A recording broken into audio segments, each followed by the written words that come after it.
بسم اللہ الرحمن الرحیم الحمدللہ رب العالمین والصلاة والسلام علی اشرف الانبیاء وسید المرسلین اما بعد رب اشرح لی صدری ویسر لی امری واحلل عقدۃ من لسانی یفقہوا قولی ربنا زدنا علما اللہم فقہنا فی الدین۔ آج ہم انشاءاللہ آسان لسان القرآن کے 40ویں درس میں 40th سیشن کے اندر جملہ فعلیہ کے اندر مرکبات بنانا جو ہم نے لاسٹ ٹائم سیکھے تھے، انہی مرکبات کے استعمال کے حوالے سے اس کی مشق کے لیے، اس کو مزید انڈرسٹینڈ کرنے کے لیے چند احادیث انشاءاللہ پڑھیں گے، تاکہ ہمیں یہ پریکٹیکلی جو ہے یہ درس جو ہے اور جو ہم نے سیکھا اس کو عملی طور پر سمجھنے کا موقع ملے۔ اللہم لا سہل الا ما جعلتہ سہلا وانت تجعل الحزن اذا شئت سہلا۔ اللہ رب العزت ہمارے لیے یہ سب آسان فرمائے۔ تو ابھی تک جو ہم نے لاسٹ ٹائم پڑھا تھا وہ یہ کہ جملہ فعلیہ میں جب ہم مرکبات کو استعمال کرتے ہیں تو ہم نے ابھی تک 4 مرکبات وہ سیکھے تھے، اور 4 مرکبات کون کون سے ہیں؟ مرکب جاری ہے، مرکب اشاری ہے، مرکب توصیفی اور مرکب اضافی۔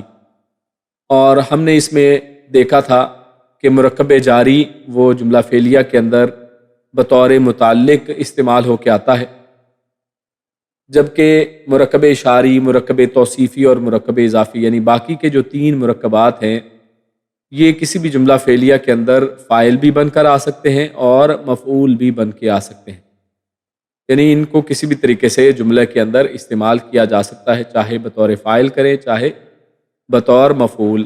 اور ہم نے صرف یہ بات کی تھی کہ اگر فاعل کے طور پر آئیں گے تو ظاہر ہے فاعل کی صفت یہ ہوتی ہے کہ وہ اعرابی حالت اس کی رفعی ہوتی ہے، تو فاعل اگر لائیں گے تو حالت رفع کے اندر آئیں گے، اور اگر مفعول بن کے آئیں گے تو حالت نصب کے اندر استعمال ہوں گے۔ تو یہی جو چیزیں ہم نے پہلے سیکھی تھیں انہی کو ذہن میں رکھتے ہوئے، انہی کو استعمال کرتے ہوئے ہم آج انشاءاللہ جملہ فعلیہ کے اندر جو مرکبات ہم نے سیکھے ہیں کہ کیسے ان کو ایڈ کیا جاتا ہے، پچھلی دفعہ بھی ہم نے مثالیں دیکھی تھی، لیکن اس دفعہ ہم اپنی مثالوں کے اندر چند احادیث کو یا احادیث کے اندر جو عربک زبان استعمال ہوئی ہے اس کے انداز میں سمجھنے کی کوشش کریں گے۔ تو ہمارے سامنے یہ ایک جملہ فعلیہ لکھا ہے، لعنا۔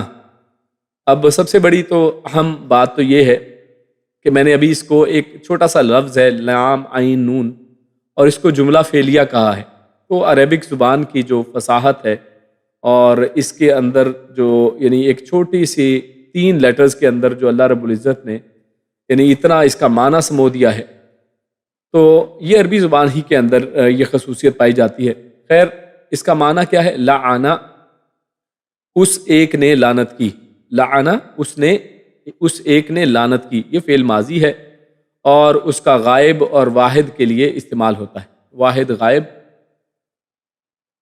لعنا، اس ایک نے لعنت کی۔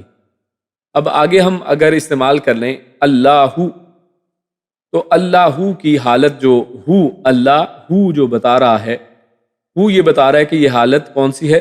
رفعی ہے یا نصبی ہے؟ تو ہمیں پتہ چلا کہ یہ حالت رفع کے اندر ہے، اور ہم یہ جانتے ہیں کہ اگر کوئی اسم حالت رفع کے اندر آئے جملہ اسمیہ کے اندر، جملہ فعلیہ کے اندر، تو وہ فاعل ہوا کرتا ہے، یعنی لعنت کی اللہ تعالیٰ نے، یعنی اللہ لعنت کرنے والا ہے، لعنت کی اللہ تعالیٰ نے۔ لعن اللہ، اللہ نے لعنت کی، کس پر؟ الیہودا، الیہودا، یہود کے اوپر۔ اب الیہودا، یہ یہود کا دال اس کے اوپر جو زبر ہے یہ میں بتا رہی ہے کہ یہ اس کی حالت نصب ہے، اور جس سے ہمیں یہ پتہ چلا کہ یہ اصل میں مفعول ہے، یہ سب آبجیکٹ ہے جس کے اوپر کام ہو رہا ہے، یعنی لعنت جس پر کی جا رہی ہے وہ کون ہے؟ یہود۔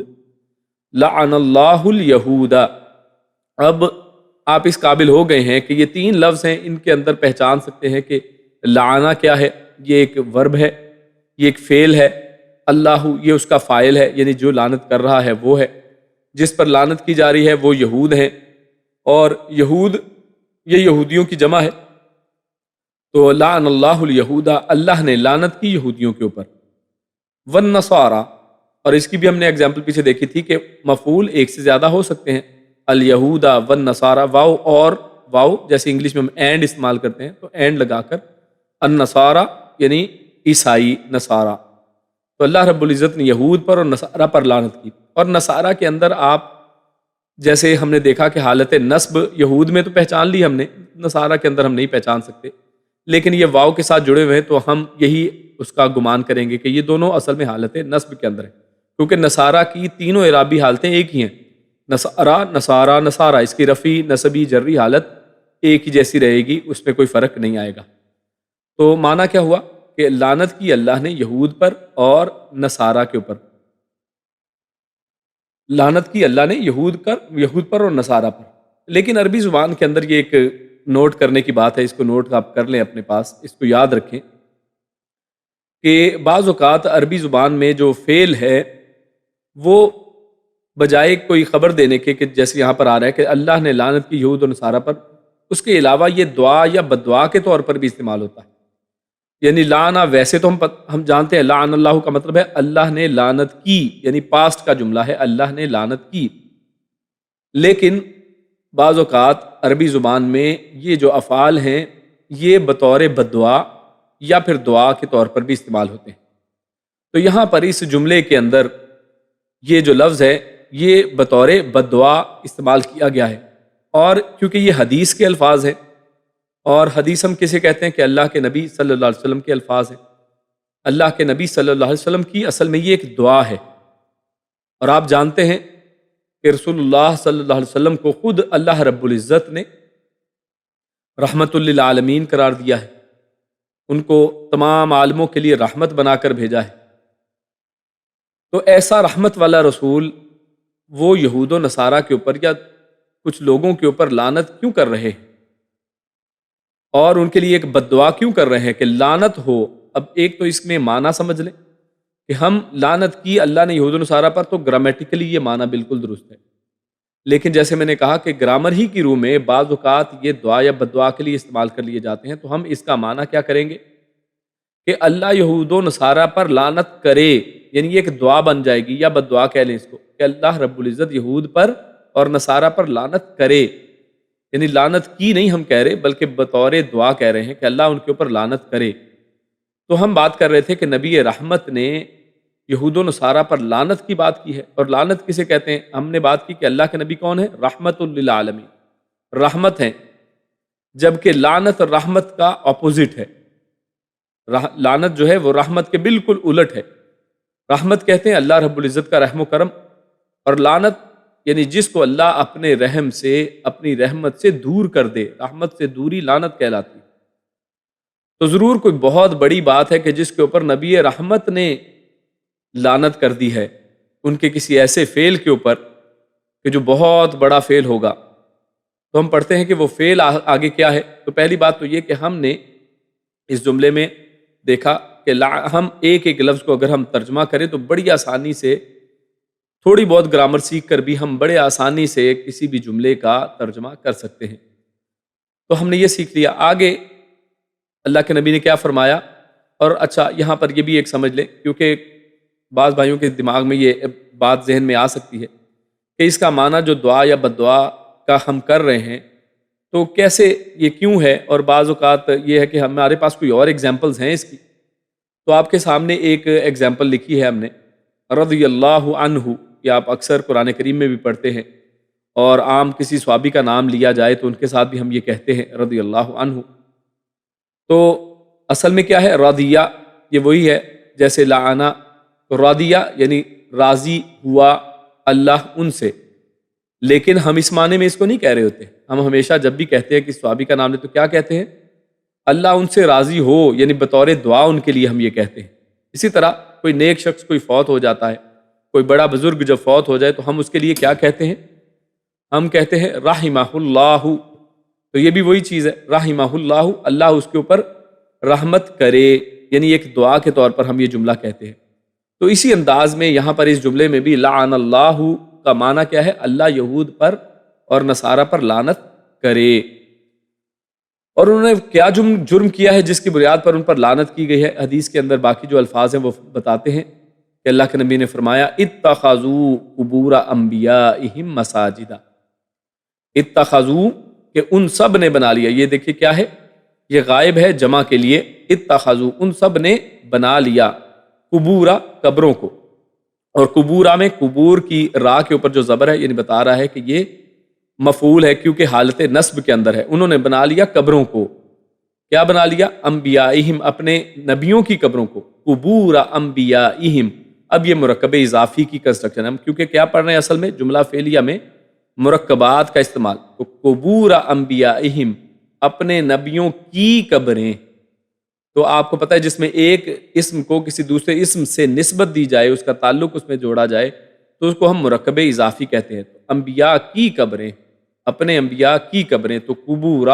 انبیائہم، تو انبیاء میں انبیاء یعنی یہ حالت جر میں ہمیشہ آتا ہے مضاف الیہ، اور مضاف وہ اس کو ہم مفعول کیونکہ لا رہے ہیں تو ہم نے اس کو حالت نصب میں رکھا ہے، تو انہوں نے بنا لیا اپنے انبیاء کی قبروں کو مساجدہ، مساجدہ کسے کہتے، سجدے کرنے کی جگہ، یعنی انہوں نے اپنے نبیوں کی قبروں پر جا جا کر سجدے کیے، تو یہ ان کا اصل میں قصور تھا جس کے اوپر اللہ کے نبی صلی اللہ علیہ وسلم نے ایسے یہود و نصارہ جنہوں نے اپنے انبیاء کی قبروں کو سجدہ گاہ بنا لیا، ان کے اوپر اللہ کے پیارے رسول نے جو نبی رحمت ہیں انہوں نے لعنت فرمائی ہے، تو یہ بہت بڑی بات ہے۔ خیر اس حدیث سے ہمیں یہ پتہ چلا کہ کس طرح سے جملہ فعلیہ کے اندر ہم مرکبات کا استعمال کر سکتے ہیں، قبور انبیائہم نبیوں کی قبریں، یہ مرکب اضافی ہے، اور مساجدہ یہ بھی مفعول ہے کہ ان کو مسجدیں بنایا ہے، اور ہم نے بات کی تھی کہ شروع میں کہ بعض افعال جو ہیں وہ ایک سے زیادہ مفعول رکھتے ہیں، تو مساجدہ یعنی قبریں بنا لیا، تو یہ بھی اصل میں ایک مفعول ہی ہے، تو اس کا ایز اٹ از اگر ترجمہ کریں جیسے لفظ بلفظ، تو اتخذوا بنا لیا انہوں نے، قبور قبروں کو، انبیائہم اپنے نبیوں کی قبروں کو، مساجدہ سجدہ گاہ۔ تو اسی طرح کا ایک اور جملہ ہم لیتے ہیں، کیونکہ یہاں پر اس حدیث کے اندر ہم یعنی یہاں پر ہم جب پڑھ رہے ہیں تو ایک تو ہم ساتھ ساتھ گرامر کو سمجھ رہے ہیں، اور احادیث کے اندر گرامر کو کس طرح سے ہم دیکھیں گے اور اس انداز میں اس کا ترجمہ کرنے کی کوشش کریں گے، ترجمہ سمجھیں گے، ساتھ ہی ساتھ ہم احادیث کا بھی چند احادیث کا مطالعہ کر رہے ہیں، اور ہمارے سامنے اسی ضمن میں ایک اور بہت بڑی بات آ رہی ہے، کیونکہ یہاں پر اللہ کے نبی نے لعنت کن پر کی ہے، یہود و نصارہ پر کی ہے، اور قرآن کریم بھرا پڑا ہے ایسے بے شمار جگہ سے کہ جہاں پر اللہ رب العزت نے یہود و نصارہ کے جو حرکتیں ہیں ان کو ظاہر کر کر کے، ان کا ذکر کر کر کے اللہ رب العزت نے ان کے ان گناہوں کو، ان کا تذکرہ کیا ہے، تو وہ بات تو بڑی ہمارے سامنے کلیئر ہو گئی، اور ان کا وہ جرم بھی ہمارے سامنے آ گیا، لیکن ایک اور جرم ہے جس کے اوپر اللہ کے نبی صلی اللہ علیہ وسلم نے یہود و نصارہ کو لعنت نہیں کی، اور وہ حدیث ہمارے سامنے آ رہی ہے جس کا جو متن ہے وہ صحیحین کی حدیث کے اندر ہے، یعنی بخاری مسلم وغیرہ کے اندر یہ حدیثیں آتی ہیں، تو ہمارے سامنے ہم دوسری حدیث دیکھتے ہیں، اس کا بھی شروع آغاز لعنا سے ہی ہوتا ہے، لعنا یعنی اس نے لعنت کی، کس نے؟ اب پہلے کیا تھی کہ لعنت کی اللہ نے، اور ہم نے اس کا کہا کہ دعا کے لیے اور دعا کے لیے بھی بعض اوقات استعمال ہوتا ہے، یعنی اللہ رب العزت لعنت کرے، لیکن یہاں پر اس حدیث کے اندر تھوڑا سا سٹائل بھی بدل جائے گا، ہم دیکھتے ہیں لعنا یعنی لعنت کی اس ایک نے، غائب صیغہ غائب ہے، اور یہاں پر رسول اللہ یعنی حدیث کے اندر اب یہاں پر ذکر جو ہے رسول اللہ کا ہے، یعنی اس میں فاعل کون ہے؟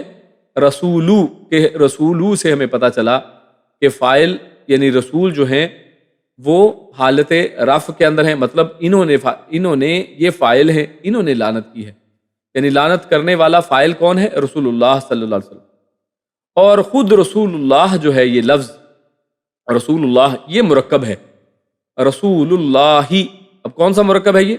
اللہ کا رسول، تو کا آف یعنی نسبت جس میں نظر آ رہی ہے، تو یہ کون سا مرکب اضافی ہی آ رہا ہے ہمارے سامنے، اللہ کا رسول یا اللہ کے رسول نے لعنت کی، تو رسول اللہ ہی اللہ کا رسول، کیسے پتہ چلا؟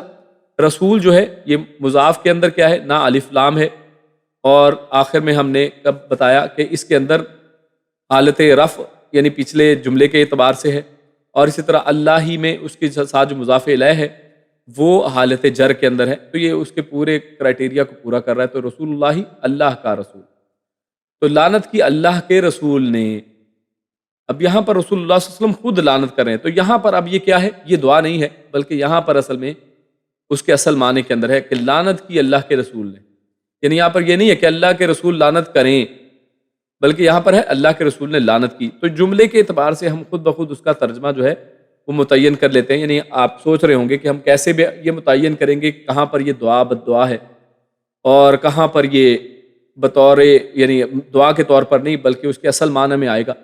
تو خود جملہ آپ کو بتا دے گا کہ اگر تو اللہ سے بات کی جا رہی ہے تو اللہ سے دعائیں کی جاتی ہیں، اور جب کہ لعن رسول اللہ تو اللہ کے رسول سے آپ دعا نہیں کریں گے کہ آپ لعنت کریں، بلکہ وہ اصل میں لعنت کر رہے ہیں. تو یہاں پر لعن رسول اللہ، اللہ کے رسول نے لعنت کی ہے. کن کے اوپر کی ہے؟ آکیلا. آکیلا جیسے ناصرہ، ناصرہ یعنی مدد کرنے والا، تو اسی طرح آکیلا، یا اسی طرح شاہدہ. شاہد کسے کہتے ہیں؟ ہم اردو زبان میں ہم نام بھی رکھتے ہیں شاہد، دیکھنے والا یا گواہی دینے والا. اسی طرح ناصر مدد کرنے والا، آکل کھانے والا، شارب پینے والا. ٹھیک ہے، تو اسی انداز میں یہ سارے، ساجد سجدہ کرنے والا، عابد عبادت کرنے والا، رازق رزق دینے والا. تو یہ دیکھیے وہی ایک سٹائل، وہی ایک جو ویٹ ہے اسی کے مطابق یہ بن رہا ہے. تو آکیلا یعنی کھانے والا، آکیلا کھانے والا. الربا، ربا کہتے ہیں سود کو. ربا مطلب سود. آکل الربا سود کھانے والا. آکل الربا سود کھانے والا. اور یہ بھی ایک مرکب ہے آکیلا. ایک تو آکیلا کا لام کے اوپر جو فتح ہے یہ میں بتا رہی ہے، زبر بتا رہی ہے کہ یہ حالت رفع ہے، یعنی حالت نصب ہے. تو یعنی مطلب یہ بھی اصل میں یہ مفعول ہے کہ اللہ کے رسول نے لعنت کس پر کی ہے؟ یعنی جس پر کام ہو رہا ہے وہ کون ہے؟ آکل الربا، ربا کھانے والا، سود کھانے والے پر لعنت کی جا رہی ہے. آکل الربا سود کھانے والا. اور یہ مرکب اضافی ہے. اسی طرح ایک اور اللہ کے نبی نے آگے بات کی کہ اللہ کے نبی نے فرمایا کہ لعنت کی رسول اللہ نے سود کھانے والے پر. واہ. اور مؤکلہ، مؤکلہ یہ بھی اصل میں مرکب اضافی ہی ہے. مؤکل کھلانے والا، آکل کھانے والا، مؤکل کھلانے والا. جیسے مؤمن ایمان لانے والا، تو اسی طرح مؤکل وہ کھلانے والا. تو وہ مؤکل اور کھلانے والا ہو اس کو، یعنی اسی سود کو کھلانے والا. یعنی اللہ کے نبی کی جو لعنت ہے، کیونکہ آج بہت سے لوگوں کا یہ گمان ہے کہ یہ جو سود ہے اس کو کھانے والا جو ہے نا وہ تو بڑا گناہ گار ہے، کیونکہ وہ سود کھا رہا ہے، وہ جناب ظلم کر رہا ہے لوگوں پر، اور اس کے اوپر تو ٹھیک ہے جی وہ لعنت کا مستحق ہے. لیکن جناب ہم تو مجبور ہیں، ہم کیا کریں، اور ہم تو سود کھانے کے اوپر جو ہے ہم مجبور ہیں اس بات کے اندر. تو یہاں پر یہ بھی بات ہمارے سامنے واضح ہو رہی ہے کہ اس میں مجبوری والی کوئی بات نہیں ہے، بلکہ اللہ کے نبی کیا کہہ رہے ہیں؟ وَمُؤْكِلَهُ، کہ اس کا کھلانے والا بھی، اس کے اوپر بھی لعنت ہے، اور اس کا کھلانے والا. اور آگے فرمایا وَكَاتِبَهُ، کہ صرف کھانے اور کھلانے والے نہیں، اور کاتبہ، یہ دیکھیں سیم وہی چیز ہے. یہ بھی مرکب اضافی ہے، یعنی مرکب اضافی کے اندر ضمیر استعمال ہو رہے ہیں. یعنی مضاف اور مضاف الیہ کون ہے؟ ضمیر ہے. یعنی اس کا کھلانے والا. وکاتبہ، اور اس کا لکھنے والا. کاتب لکھنے والے کو کہتے ہیں. وکاتبہ، اور اس کا لکھنے والا. اور آگے فرمایا وشاہدیہ، وہی شاہدین، یعنی یہی مرکب اضافی ہے. شاہدین آنی عینی، آپ کو پتہ ہے آنی اور عینی، کیونکہ یہاں پر یہ بطور مفعول آ رہا ہے تو عینی آنا تھا حالت نصب، اور ہم نے دیکھا کہ مضاف جو ہے اس کے اندر نون کو ہم کاٹ دیتے ہیں، تو شاہدی بچ گیا، نون کاٹ دیا. شاہدی ہی یعنی اس کا، اس سے مراد وہی ربا کی جس کی شروع میں بات ہو رہی ہے. وشاہدی، اور اس کے دونوں شاہد، دونوں گواہ. یعنی اللہ کے رسول صلی اللہ علیہ وسلم کی جو لعنت ہے اس کا مستحق کون ہے؟ آکل الربا، سود کھانے والا. وموکلہ، اس کا کھلانے والا. وکاتبہ، اور اس کا لکھنے والا. وشاہدیہ، اور اس کے دونوں گواہ جو ہیں وہ بھی اصل میں لعنت کے مستحق ہیں، اور اس کے دونوں گواہ. اور آگے یہاں تک اگر بات ہوتی نا تو یہ بڑی بات تھی کہ چلو ہو سکتا ہے جناب جو سود کھانے والا ہے اس کو تھوڑی زیادہ سزا ملے گی، موکل کو، کھلانے والے کو شاید کم، کیونکہ وہ مجبور ہے. کاتب کو شاید اس سے بھی کم گناہ ملے، اور گواہوں کو شاید کم گناہ ملے. تو ایسی بات نہیں ہے. رسول اللہ صلی اللہ علیہ وسلم نے آگے جو فرمایا نا وہ بڑی بات ہے، وہ سخت بات ہے. فرمایا وَقَالَ، اور یہ بھی کالا، یہ مرکب، یہ آپ کو پتہ ہے جملہ فعلیہ کے اندر سب سے پہلا صیغہ ہے، قال قالا قالو قالت قالتا قلنا، تو یہ قالا یعنی اس ایک مرد نے کہا، یعنی وقالا اور انہوں نے فرمایا، یعنی رسول اللہ صلی اللہ علیہ وسلم کی طرف اشارہ ہے کہ انہوں نے فرمایا، کیا فرمایا؟ ہم سواء، اور یہ جملہ اسمیہ ہے، یعنی سادہ جملہ اسمیہ، ہم وہ سب، سواء برابر ہیں، وہ سب برابر ہیں۔ تو جملہ فعلیہ کے اندر دیکھیے جملہ اسمیہ بھی ایک آ گیا، یہ جملہ اسمیہ ہے، ہم سواء وہ سب برابر ہیں، یہ جملہ اسمیہ ہے۔ تو کیا کہا اللہ کے نبی صلی اللہ علیہ وسلم نے آخر میں؟ وقال ہم سواء، کہ ان کے اندر کوئی فرق نہ کرے، بلکہ اس گناہ کے اندر، اس حرکت کے اندر سب کے سب برابر ہیں، ان سب میں کوئی کم یا کوئی زیادہ نہیں ہے، بلکہ سب اس ایک عمل کا حصہ ہیں اور اللہ کی لعنت کے وہ مستحق ہیں، کیونکہ انہوں نے یہ بہت بڑی ایک بات کی ہے۔ اور آپ سب جانتے ہی ہیں کہ یہ سود جو ہے، اس حوالے سے سورۃ البقرہ کے اندر ہم تفسیر کے اندر پڑھ آئے ہیں کہ سود جو ہے وہ بہت بڑی بات ہے، سود کو کھانا کھلانا، اور اس حوالے سے جیسے ہم نے اس حدیث میں ہی پڑھ لیا، اللہ رب العزت نے سورۃ البقرہ میں فرمایا ہے کہ جو سود کھاتا ہے یا کھلاتا ہے، یعنی سود کا کام کرنے والے لوگ جو ہیں یا سود کے اندر ملوث لوگ، ان کے بارے میں اللہ رب العزت نے فرمایا ہے کہ یہ وہ لوگ ہیں کہ جو اللہ اور اس کے رسول کے ساتھ جنگ کرنے والے لوگ ہیں، یعنی ان کی جنگ، ان کا مقابلہ کسی اور سے نہیں ہے، بلکہ یہ اللہ کے مقابلے میں تلواریں لے کر کھڑے ہیں، یہ اللہ کے مقابلے میں اپنا عقیدہ اور اپنا دین اور اپنا ایک سسٹم اور سود کا یہ نظام لے کر کھڑے ہوئے، تو لہٰذا یہ اللہ کے ساتھ اور اللہ کے رسول کے ساتھ جنگ کرنے والے لوگ ہیں۔ اور اللہ رب العزت نے اس حوالے سے سورۃ البقرہ کے اندر یہ ایک آیت ہمارے سامنے، الذین یاکلون الربا لا یقومون الا کما یقوم الذی یتخبطہ الشیطان من المس، کہ جو لوگ سود کھاتے ہیں وہ قیامت والے دن جب اللہ رب العزت ان کو کھڑا کرے گا تو وہ اس حالت میں کھڑے ہوں گے کہ جس طرح سے ان کو کسی شیطان نے چھو کر خبتی بنا دیا ہو، دیوانہ کر دیا ہو، پاگل کر دیا۔ اور آپ بلکہ اگر دنیا کے اندر دیکھیں تو یہ سود کھانے کھلانے والے لوگ، یعنی جن کا پیسہ اصل میں مقصد ہوتا ہے، پوری دنیا کے اندر بھی پاگلوں کی طرح اس سودی نظام کے اندر اسی طرح پھنسے رہتے ہیں، تو اللہ رب العزت قیامت والے دن بھی ان کو اس ایسی ہی حالت میں اٹھائے گا۔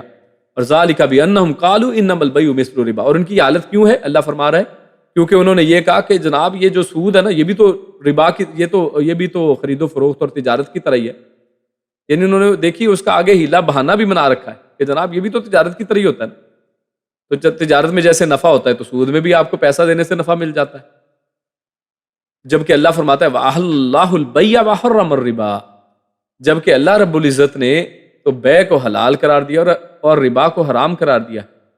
فَمَنْ جَاءَهُ مَوْعِظَةٌ مِّن رَبِّهِ، تو جس کے پاس یہ اللہ رب العزت کا جو واعظ ہے، اللہ رب العزت کا پیغام جو ہے یہ پہنچ جائے، فَانْتَهَا، اور وہ پھر اس سے ہٹ جائے، پھر اس نے اس کام سے وہ رک گیا، فَلَهُ مَا سَلَفَ وَأَمْرُهُ إِلَى اللَّهِ، تو پھر اس کے لیے وہ ہے جو وہ پہلے کر چکا، اور وَأَمْرُهُ إِلَى اللَّهِ، اور اس کا فیصلہ اللہ رب العزت کے اوپر ہے، یعنی جو پہلے کر چکا وہ ہو چکا، لیکن آگے کا معاملہ پھر اللہ رب العزت کی طرف ہے کہ اللہ رب العزت اس کو معاف فرما دے، اگر وہ اس کے اوپر توبہ کر لیتا ہے، رک جاتا ہے، تو جو لے چکا وہ اس کے اوپر کوئی بات نہیں ہے، صرف توبہ کرنا ہی کافی رہے گا، اور اللہ رب العزت اس کا فیصلہ کرنے والے۔ ومن عادا، لیکن جس نے اللہ کا یہ واعظ سننے کے باوجود بھی پھر یہ کام دوبارہ کیا، جس نے پھر دوبارہ ایسے ہی کیا، فاولئک اصحاب النار، تو ایسے لوگ جہنمی ہیں، ہم فیہا خالدون، وہ ہمیشہ اس جہنم کے اندر رہنے والے۔ تو لہٰذا خیر، آج ہمارا اصل جو موضوع ہے وہ تو وہی ہے جملہ فعلیہ کے اندر مرکبات کا استعمال، اور آج ہم نے دیکھا کہ جملہ فعلیہ کے اندر کس طرح سے مرکبات استعمال ہوتے ہیں، اور احادیث کے اندر آپ ان کا ترجمہ کرنے میں، ان کو سمجھنے کے اندر یہ کس طرح سے ہمیں فائدہ دیں گے کہ اگر ہم یہ چیز جانتے ہیں، سمجھتے ہیں، تو بہت آسانی سے ہم چیزوں کا ترجمہ کر سکتے ہیں۔ صرف بات کیا ہے؟ صرف آپ کی پریکٹس، اگر آپ کو یہ مشکل لگ رہا ہے تو اصل میں پریکٹس کی کمی ہے، یہ غور سے آپ نے اس کو سمجھنے کی کوشش نہیں کیا، ایک ایک لفظ کر کے کریں، جیسے آج ہم نے کیا ہے، لعنا کو علیحدہ ہم نے ڈسکس کیا، رسول اللہ اس کو علیحدہ سے دیکھا، آکل الربا علیحدہ دیکھا، تو اس طرح کرتے کرتے آپ پورے کے پورے حدیث کے پورے متن کو سمجھ سکتے ہیں۔ اور جو اصل اس حدیث کے اندر موضوع ہم نے دیکھا ہے دو ان حدیثوں کے اندر، ایک تو اللہ کے نبی صلی اللہ علیہ وسلم جو نبی رحمت ہیں، انہوں نے لعنت کی دعا کی ہے اور خود بھی لعنت فرمائی ہے، یہ دو حدیثوں میں ہمارے سامنے آ گیا، جبکہ وہ نبی رحمت ہیں، یعنی یہ عمل اتنے برے اور اتنے بڑے اور اتنے خطرناک سنگین ہیں کہ ان کے اوپر اللہ کے نبی نے لعنت کر دی ہے۔ اور پہلا عمل کیا تھا کہ جن لوگوں نے اللہ کے نبیوں کی قبروں کو مسجدیں بنا لی، ان کو سجدہ گاہ بنا لیا، اور دوسرے وہ لوگ جو سود کو کھانے کھلانے والے لکھنے والے اس کے گواہ ہیں، اور یہ سب اس کام اور اس فعل کے اندر برابر ہیں۔ انشاءاللہ اگلے درس کے اندر ہم جملہ فعلیہ کے اندر جو زور پیدا کرنا، اس میں تاکید پیدا کرنا، یا جملہ نفی وغیرہ جو ہے منفی جملہ بنانا وغیرہ انشاءاللہ سیکھیں گے۔ تو اللہ رب العزت ہم نے جو سیکھا سکھایا اس پر عمل کرنے کی توفیق عطا فرمائے۔ جزاک اللہ خیرا و بارک اللہ فیکم۔ السلام علیکم ورحمۃ اللہ وبرکاتہ۔